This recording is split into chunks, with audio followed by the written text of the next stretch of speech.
First up news on football, Jamaica's Reggae Boyz took a positive step towards Gold Cup qualification by starting their CONCACAF Nations League campaign on a winning note on Sunday. Karen Madden was at the National Stadium.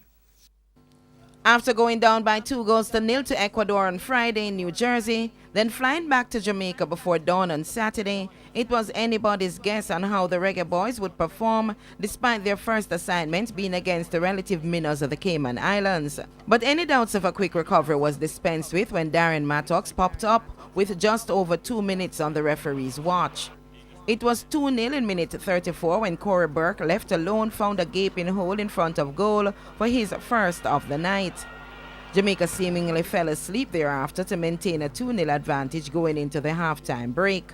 Mattox was on the books again in minute 57, tapping home as the Caymanian goalie struggled to deal with crosses. 9 minutes later, Burke returned for his brace as the Cayman defense fell apart. Jamaica taking the game 4-0. Assistant coach Jerome Wade told the media although the tight schedule was challenging, the team stepped up.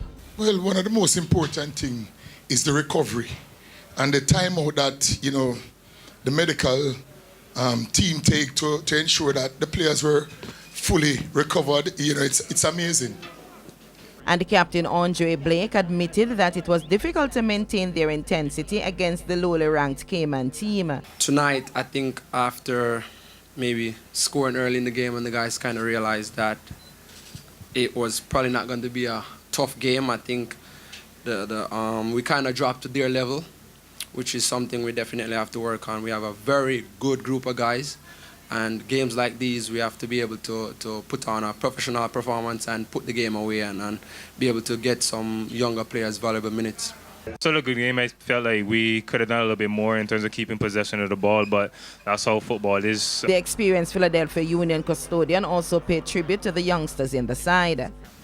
The future is bright. We have a very good group of young players coming up, and I think the Ecuador game, even though the schedule was pretty tight, I think games like those are very important for the younger players to kind of get a taste, kind of get their feet wet as to what it really takes at the next level. So I think they can only get better from games like these, and then you can see when they face the opponents that are not as strong, you see the difference in their play and the confidence. So once we can continue to get quality friendlies, obviously sometimes you're not going to win because, the coach want to try different stuff, and that's where Jamaica have to be patient. Jamaica's next assignment in the Nations League will be on October 14 against Bonaire in Curacao.